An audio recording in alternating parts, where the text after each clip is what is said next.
ಪಾರ್ಕ್ನಲ್ಲಿ ತುಂಗಭದ್ರಾ ಜಲಾಶಯದ crest gate chain link cut ಆಗದ ಬಳಿಕ ಸರ್ಕಾರ ಅಲರ್ಟ್ ಆಯಿತು. ಒಬ್ಬೊಬ್ಬರ ರಿಯಾಕ್ಷನ್ ಈಗ ಬರೋದಕ್ಕೆ ಪ್ರಾರಂಭ ಆಗ್ತಾ ಇದೆ. ಎಲ್ಲ ಜನಪ್ರತಿನಿಧಿಗಳಲ್ಲಿ ಭೇಟಿ ಕೊಡೋದು, ಅವಲೋಕನ ಮಾಡೋದು, ಮಾಹಿತಿ ಕಲೆ ಹಾಕೋದು ಇದನ್ನೆಲ್ಲ ಮಾಡ್ತಿದ್ದಾರೆ. ಈಗ ನೋಡಿ ಒಬ್ಬೊಬ್ಬರ ರಿಯಾಕ್ಷನ್. 4 ವರ್ಷ ಬಿಜೆಪಿ ಸರ್ಕಾರವಿತ್ತು ಅಂತ ಈಶ್ವರ್ ಖಂಡ್ರೆ ಅವರು ಆರೋಪ ಮಾಡ್ತಿದ್ದಾರೆ. ಬಿಜೆಪಿ ಸರ್ಕಾರವೇ ಸರಿಯಾಗಿ ನಿರ್ವಹಣೆ ಮಾಡಬೇಕಾಗಿತ್ತು, ಅವ್ರು ನಿರ್ವಹಣೆ ಮಾಡಲಿಲ್ಲ.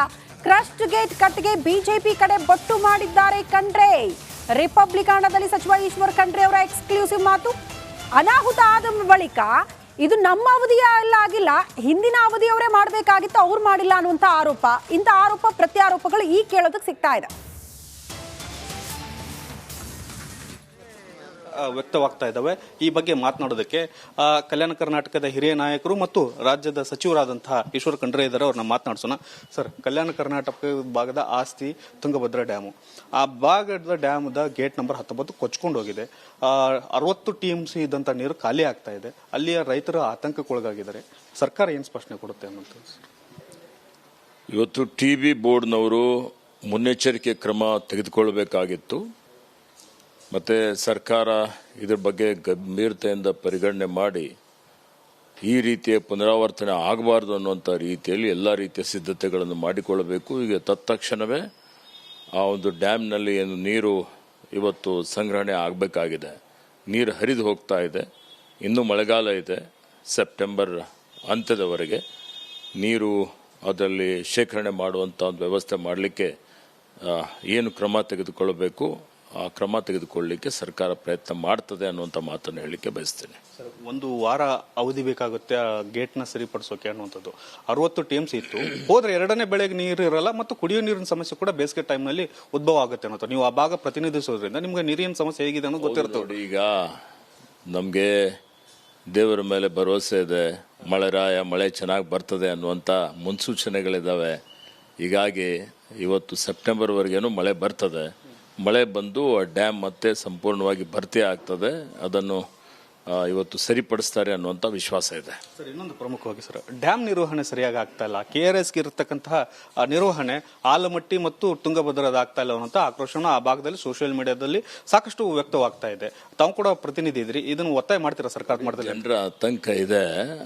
ಮಾನ್ಯ ನೀರಾವರಿ ಮಂತ್ರಿಗಳಿಗೆ ಇದ್ರ ಬಗ್ಗೆ ಸಂಪೂರ್ಣವಾಗಿ ಒಂದು ತಜ್ಞರ ಒಂದು ತಂಡವನ್ನು ಕಳಿಸಿ ವರದಿಯನ್ನು ತೆಗೆದುಕೊಂಡು ಅದರ ಬಗ್ಗೆ ಅನುಷ್ಠಾನ ಮಾಡುವಂಥ ಕೆಲಸ, ಅದನ್ನು ಸರಿಯಾದ ರೀತಿಯಲ್ಲಿ ನಿರ್ವಹಣೆ ಮಾಡುವಂಥ ಕೆಲಸ ಮಾಡಬೇಕು ಅನ್ನುವಂಥ ವಿನಂತಿಯನ್ನು ಮಾಡುತ್ತೇನೆ.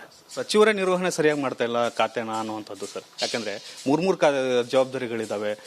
ಬೆಂಗಳೂರು ಅಭಿವೃದ್ಧಿ, KPCC, ಜಲಸಂಪನ್ಮೂಲ. ಈ ರೀತಿಯಲ್ಲಿ ಸುಳ್ಳು ಜನರಿಗೆ ಬಿತ್ತರಿಸುವಂಥ ಕೆಲಸ ಬೇಡ. ಇವತ್ತು ಸುಮಾರು ವರ್ಷದಿಂದ ಹಿಂದೆ 4 ವರ್ಷ ಭಾರತೀಯ ಜನತಾ ಪಕ್ಷ ಸರ್ಕಾರ ಇತ್ತು. ಇದು ನಿರಂತರವಾಗಿ ನಡೆಯುವಂಥದ್ದು. ಈಗ ಮಾನ್ಯ ಸಚಿವರ ಒಂದು ಗಮನದಲ್ಲಿ ಬಂದಿದೆ. ಅತ್ಯಂತ ಕ್ರಿಯಾಶೀಲರಾಗಿ ಸಚಿವರು ಕೆಲಸ ಮಾಡ್ತಾ ಇದ್ದಾರೆ ಮತ್ತು ಇದ್ರ ಬಗ್ಗೆನೂ ತತ್ಕ್ಷಣವೇ ಕ್ರಮ ತೆಗೆದುಕೊಳ್ತಾರೆ ಅನ್ನುವಂಥ ವಿಶ್ವಾಸ ಇದೆ. ಕೊನೆ ಪ್ರಶ್ನೆ ಸರ್, ಏನಿಲ್ಲ 1 ವರ್ಷದಿಂದ ರಿವ್ಯೂ ಮೀಟಿಂಗೇ ಮಾಡಿಲ್ಲ ಅನ್ನುವಂಥದ್ದು ಆರೋಪ ಸರ್. ನೋಡಿ, ದಿನನಿತ್ಯ ರಿವ್ಯೂ ಮೀಟಿಂಗ್ ಮಾಡ್ತಾ ಇದ್ದೀವಿ. ಸುಮ್ಮನೆ ಕೂತಲ್ಲಿ 1 ವರ್ಷ ಮಾಡಿಲ್ಲ, 2 ವರ್ಷ ಮಾಡಿಲ್ಲ, ಏನು ಅರ್ಥ ಇದೆ ಅದಕ್ಕೆ? ಇದಿಷ್ಟು ಸಚಿವರಾದಂಥ ಈಶ್ವರ್ ಖಂಡ್ರೆ ಅವರ ಮಾತು. ಸರ್ಕಾರ ಕೂಡ ಎಲ್ಲ ಕ್ರಮಗಳನ್ನು ತೆಗೆದುಕೊಳ್ತಾ ಇದೆ. ಆದಷ್ಟು ಬೇಗ ಈ ಒಂದು ಡ್ಯಾಮ್ ಅನ್ನ ಸರಿಪಡಿಸುವಂತ ಕೆಲಸವನ್ನ ಮಾಡ್ತೇವೆ ಅಂತ ಮಾತನ್ನ ಹೇಳ್ತಾ ಇದ್ದಾರೆ. ಕ್ಯಾಮ್ರಾಮನ್ ಲೋಹಿತ್ ಜೊತೆ ಬಸವರಾಜ್ ಅಂತಮಠ್. ಇವತ್ತು ಸರ್ಕಾರಿ ಆಸ್ಪತ್ರೆಗಳಿಗೆ ನೀವು ಹೋಗಬೇಕು, ಮೀಟ್ ಆಗಬೇಕು ಡಾಕ್ಟರ್ನ ಅಂದ್ರೆ ಮಿಸ್ ಮಾಡದೆ ಈ ಸ್ಟೋರಿ ನೋಡ್ಲೇಬೇಕು. ಕಾರಣ ಇವತ್ತು ಸರ್ಕಾರಿ ಆಸ್ಪತ್ರೆಗಳಲ್ಲಿ OPD ಬಂದ್ ಆಗಿರುತ್ತೆ. ಕಾರಣ ಏನಪ್ಪಾ ಅಂದ್ರೆ ಮುಷ್ಕರ. ಸ್ಟೈಫಂಡ್ ಹೆಚ್ಚಳಕ್ಕೆ ಆಗ್ರಹಿಸಿ OPDಗಳನ್ನ ಇವತ್ತು ಬಂದ್ ಮಾಡಲಾಗಿದೆ. ಸರ್ಕಾರಿ ಆಸ್ಪತ್ರೆಗಳಲ್ಲಿ OPDಗಳು ಬಂದ್. ಹಾಗಾಗಿ ನೀವು ಸರ್ಕಾರಿ ಆಸ್ಪತ್ರೆಗೆ ಭೇಟಿ ಕೊಡ್ತೀರಿ ಅಂದ್ರೆ ಒಂದ್ಸಾರಿ ಯೋಚನೆ ಮಾಡಿ. ಬೆಂಗಳೂರು ಸೇರಿ ರಾಜ್ಯಾದ್ಯಂತ ವೈದ್ಯರ ಪ್ರತಿಭಟನೆ. ಆಸ್ಪತ್ರೆಗಳಲ್ಲಿ ರೋಗಿಗಳಿಗೆ ತುರ್ತು ಸೇವೆ ಮಾತ್ರ ಲಭ್ಯ ಇರುತ್ತೆ. ಬೆಂಗಳೂರಿನ ಫ್ರೀಡಂ ಪಾರ್ಕ್ನಲ್ಲಿ ವೈದ್ಯರ ಪ್ರತಿಭಟನೆ ಆಗ್ತಾ ಇದೆ. OPD ಬಂದ್ ಹಿನ್ನೆಲೆ ರೋಗಿಗಳು ಪರದಾಡ್ತಾ ಇದ್ದಾರೆ. ಇವತ್ತು ಹೆಲ್ತ್ ಚೆಕಪ್ ಮಾಡಿಸ್ಕೊಳ್ಳೋಕ್ಕಾಗಲ್ಲ. ತುರ್ತು ಕೇಸಸ್ ಅಂದ್ರೆ ತುಂಬಾ ಎಮರ್ಜೆನ್ಸಿ ಅನ್ನೋ ಕಡೆ ಮಾತ್ರ ರೋಗಿಗಳಿಗೆ ಚಿಕಿತ್ಸೆ ಸಿಗುತ್ತೆ. ಉಳಿದಂತೆ ಎಲ್ಲ ಸೇವೆಯನ್ನು ಕೂಡ ಬಂದ್ ಮಾಡಿ ಇವತ್ತು ಪ್ರೊಟೆಸ್ಟ್ಗೆ ಮುಂದಾಗಿದ್ದಾರೆ. ಸ್ಟೈಫಂಡ್ ಹೆಚ್ಚಳ ಆಗಬೇಕು ಅಂತ ಆಗ್ರಹಿಸಿ. ಈ ಹಿಂದೆಯೇ ಸರ್ಕಾರಕ್ಕೆ ಅವರು ಎಚ್ಚರಿಕೆ ಕೊಟ್ಟಿದ್ರು. ನೀವು ಹೆಚ್ಚಳ ಮಾಡದೇ ಇದ್ರೆ, ನಮ್ಮ ಮನವಿಯನ್ನ ನೀವು ಸ್ವೀಕಾರ ಮಾಡದೆ ಹೋದ್ರೆ ನಾವು ಹೋರಾಟ ಮಾಡ್ತೀವಿ ಅಂತ. ಅದರಂತೆ ಇವತ್ತು ಹೋರಾಟಕ್ಕೆ ಮುಂದಾಗಿದ್ದಾರೆ. ದೃಶ್ಯ ಗಮನಿಸ್ತಾ ಇದೀವಿ. ಈ ಕಡೆ ಇವರ ಹೋರಾಟ, ಮತ್ತೊಂದು ಕಡೆ ರೋಗಿಗಳ ಪರದಾಟ. ಅಂಥ ಪರಿಸ್ಥಿತಿ ಇವತ್ತು ರಾಜ್ಯಾದ್ಯಂತ ಬಹುತೇಕ ಸರ್ಕಾರಿ ಆಸ್ಪತ್ರೆಗಳಲ್ಲಿ ನೋಡೋದಕ್ಕೆ ಸಿಗುತ್ತೆ. ಕಾರಣ ದಿನನಿತ್ಯ ಸರ್ಕಾರಿ ಆಸ್ಪತ್ರೆಗಳಲ್ಲಿ ಸಾಕಷ್ಟು ಸಂಖ್ಯೆಯಲ್ಲಿ ಜನ ಬರ್ತಿರ್ತಾರೆ. ಬಟ್ ಇವತ್ತು OPD ಬಂದ್ ಅನ್ನೋ ಕಾರಣಕ್ಕೆ ರೋಗಿಗಳ ಪರದಾಟ ನೋಡೋದಕ್ಕೆ ಸಿಗ್ತಾ ಇದೆ. ಈ ಬಗ್ಗೆ ಮತ್ತಷ್ಟು ಡೀಟೇಲ್ಸ್ ಅನ್ನ ಕೊಡ್ತಾ ಹೋಗ್ತಾರೆ ನಮ್ಮ ಪ್ರತಿನಿಧಿ ದೀಪ್ತಿ ತೋಳ್ಪಾಡಿ ದೂರವಾಣಿ ಸಂಪರ್ಕದಲ್ಲಿ. ದೀಪ್ತಿ, ಈಗ ವೈದ್ಯರ ಪ್ರೊಟೆಸ್ಟು, ರೋಗಿಗಳ ಪರದಾಟ, ಇವರ ಪ್ರಮುಖ ಆಗ್ರಹ ಏನು? ಸರ್ಕಾರ ಇವರ ಮನವಿಗೆ ಸ್ಪಂದಿಸ್ತಿಲ್ಲ ಅನ್ನೋ ಕಾರಣಕ್ಕೆ ಹೋರಾಟ ಆದಂಗೆ ಕಾಣಿಸ್ತಾ ಇದೆ. ಶ್ರುತಿ, ಮುಖ್ಯವಾಗಿ PG ಡಾಕ್ಟರ್ಸು ಹಾಗೆ ಇಂಟರ್ನ್ಶಿಪ್ ಡಾಕ್ಟರ್ಸ್ ಯಾರಿದ್ದಾರೆ ಇವರು ಈ ಪ್ರತಿಭಟನೆಗೆ ಕರೆಯನ್ನ ಕೊಟ್ಟಿರುವಂತದ್ದು. ಪ್ರಮುಖವಾದಂತಹ ಬೇಡಿಕೆ ಏನು ಅಂತ ಹೇಳಿದ್ರೆ ಸ್ಟೈಫಂಡ್ ಗಳನ್ನ ಹೆಚ್ಚಳ ಮಾಡಬೇಕು ಅಂತ. ಬೇರೆ ರಾಜ್ಯಗಳಿಗೆ ಹೋಲಿಸಿದ್ರೆ 50% ಕಮ್ಮಿ ಸ್ಟೈಫಂಡ್ ಗಳನ್ನ ರಾಜ್ಯದ ವೈದ್ಯರು ಪಡಿತಾ ಇದ್ದಾರೆ. MBBS ಬೇರೆ ಸೀಟ್ಗಳಿಗೆಲ್ಲ ಲಕ್ಷಾಂತರ ರೂಪಾಯಿ ತಗೊಳ್ಳುವಂತಹ ಸರ್ಕಾರ ಸ್ಟೈಫಂಡ್ ಕೊಡುವಂತಹ ಸಂದರ್ಭದಲ್ಲಿ ಕಂಜೂಸ್ತನ ತೋರಿಸ್ತಾ ಇದೆ ಅಂತ ಹೇಳಿ ಇವರು ಈ ಪ್ರತಿಭಟನೆಯನ್ನ ಮಾಡ್ತಾ ಇರುವಂತದ್ದು. ಇನ್ಫ್ಯಾಕ್ಟ್ ಒಂದ್ ವಾರದ ಹಿಂದೆ ಸರ್ಕಾರಕ್ಕೆ ಮನವಿಯನ್ನ ಕೂಡ ಕೊಟ್ಟಿದ್ರು.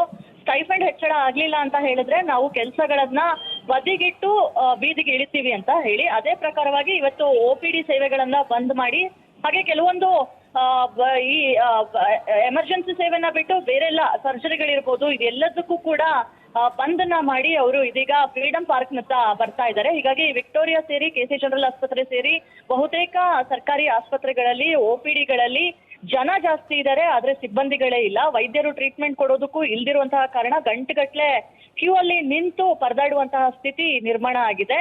ಇದು ವೈದ್ಯಕೀಯ ಶಿಕ್ಷಣ ಇಲಾಖೆಗೆ ಬರುತ್ತೆ. ಶರಣ್ ಪ್ರಕಾಶ್ ಪಾಟೀಲ್ ಅವರು ಇಲ್ಲಿ ತನಕ ವೈದ್ಯರನ್ನ ಕರೆದು ಮಾತಾಡಿಸುವಂತದ್ದು ಅಥವಾ ಅವರಿಗೆ ಭರವಸೆ ಕೊಡುವಂತದ್ದು ಆಗಿಲ್ಲ. ಹೀಗಾಗಿ ಇವತ್ತಿನಿಂದ ಆರಂಭವಾಗುವಂತಹ ಒಂದು ಪ್ರತಿಭಟನೆ ಮುಂದಿನ ದಿನಗಳಲ್ಲಿ ರಾಜ್ಯದಲ್ಲಿ ಹೆಲ್ತ್ ಎಮರ್ಜೆನ್ಸಿ ಸೃಷ್ಟಿ ಮಾಡಿದ್ರು ಕೂಡ ಸಂದೇಹ ಇಲ್ಲ. ಶ್ರುತಿ, ಅಲ್ಲ ದೀಪ್ತಿ, ಈ ಹಿಂದೆ ಇಂಥ ಘಟನೆಗಳಾಗಿರುವಂಥ ಉದಾಹರಣೆಗಳು ನಾವು ಕಂಡಿದ್ದೀವಿ. ಯಾಕಂದ್ರೆ ಈ ರೀತಿ ಹೋರಾಟಗಳಾದಾಗ, ಪ್ರತಿಭಟನೆಗಳಾದಾಗ, OPD ಬಂದಾದಾಗ ಎಷ್ಟೋ ಜನ ರೋಗಿಗಳು ಪರದಾಡಿದ್ದಂಥ ಉದಾಹರಣೆ. ಯಾಕೆ ಸಚಿವರು ಅಲರ್ಟ್ ಆಗ್ತಿಲ್ಲ? ಅಟ್ಲೀಸ್ಟ್ ಕರೆದು ಅವ್ರಿಗೊಂದು ಭರವಸೆನೋ ಮಾತುಕತೆ ಮೂಲಕ ಇದನ್ನ ಬಗೆಹರಿಸಬೇಕು. ಅದು ಬಿಟ್ಟು ಜನರ ಪರದಾಟ ನೋಡಿಯೂ ಕೂಡ ಸೈಲೆಂಟ್ ಆಗಿರೋದು ಎಷ್ಟರ ಮಟ್ಟಿಗೆ ಸರಿ ಅನ್ನೋದು ಪ್ರಶ್ನೆ.